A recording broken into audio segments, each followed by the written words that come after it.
Welcome back on Indonesia Highlight. His affinity for the trumpet has taken him far and beyond his hometown in America to become one of the most sought-after musicians to collaborate with. From jazz to hip-hop, rap and rock, Maurice Brown is on the highway of self-reinvention and innovation. And I had the opportunity to actually chat with who I would like to call him a lovely chap. Nothing short of invigorating, but let's take a look at the interview.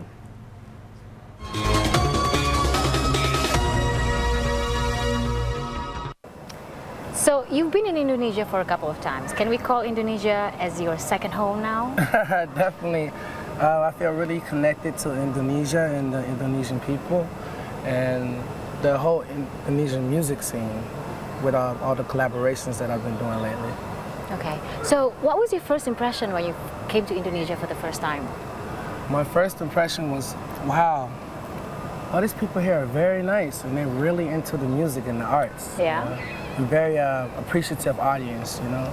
That means a lot to a musician when the audience appreciates what you're doing, you know. Mm-hmm. Your performance is very energetic. There seems to be ceaseless amount of energy that comes out of you. So what kind of child were you? I definitely was a very energetic child and very playful. Mm-hmm. I'm still the same way. We can see that. Yeah, but I mean, when I was younger, I used to just hop around everywhere and just, you know, get into all kind of things. And all kinds of trouble. Yeah, all kind of trouble. My mom used to tell me that, she said when you were little, people used to tell her, you should give him a shot to calm him down. Like you were on a sugar rush all the time. Yeah, just a natural high, yeah, you know? Yeah. I really love life and I love people, you know? What age were you when you realized that you have a love for music? You have a knack for I think music? I was about 10 years old when I first started realizing my love for music. Mm-hmm. I picked up a guitar. Mm-hmm. My uncle, Bobby Slim James, is a pretty well-known blues guitarist in Chicago. Here's something interesting. You grew up, or maybe not grew up, but you spent a couple of years in New Orleans. It's where all the creme de la creme of music is happening. Jazz, R&B, funk. So tell us a little bit, what was it like to be able to work in the middle of it all? Well, New Orleans is a big gumbo. A big jambalaya, a big mixture. That's a perfect word for it, a big gumbo. A big gumbo of music, like you said, all the different genres, hip-hop, R&B, yep, jazz, all together. And I was fortunate enough to be right in the middle of that movement. Yeah. You know, when I got to town, I had a gig at Snug Harbor there on Frenchman Street, it's the biggest jazz club in New Orleans, and I did every Tuesday there with my band. So I got a chance to develop a sound and a concept. And that really helped a lot for me to put everything together in perspective.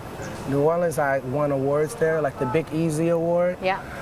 New Orleans All-Star Award. Like I won every award you can win. Yes. To be out there. You won a big one in 2001. Was it a Miles Davis? A Miles Davis competition, yeah. Yeah. So it was, it's just been really good. Just, but New Orleans definitely embraced me. And that's one thing that they don't really typically do. If you're not from New Orleans, it's kind of like you're not from New Orleans.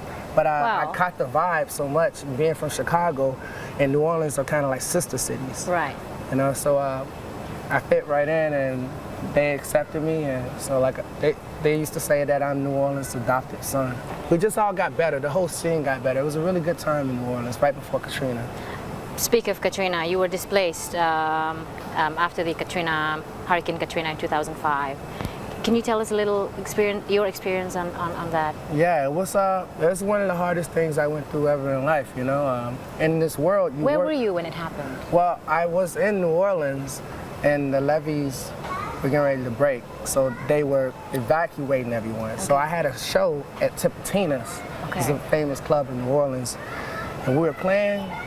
And right when we finished our first set, the owner came up on stage and said everybody needs to evacuate. The mayor of New Orleans said it's a mandatory evacuation and gave everybody their money back. And then we left and we went to Tennessee, Memphis, Tennessee.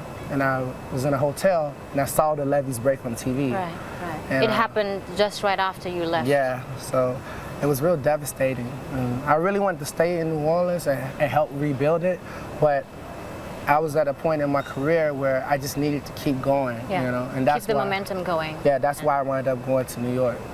And you have not returned ever since? Yeah, I go back to Okay. perform there often, you know, maybe like 3 times a year, Right. 3-4 times a year, because I have a really huge fan base there. But You have a huge fan base anywhere now. Yeah, that's true. Especially here, too. Yeah, but it's really cool though. The New Orleans people really appreciate it when I come back because it lets them know that I haven't forgotten them. Yeah. You know.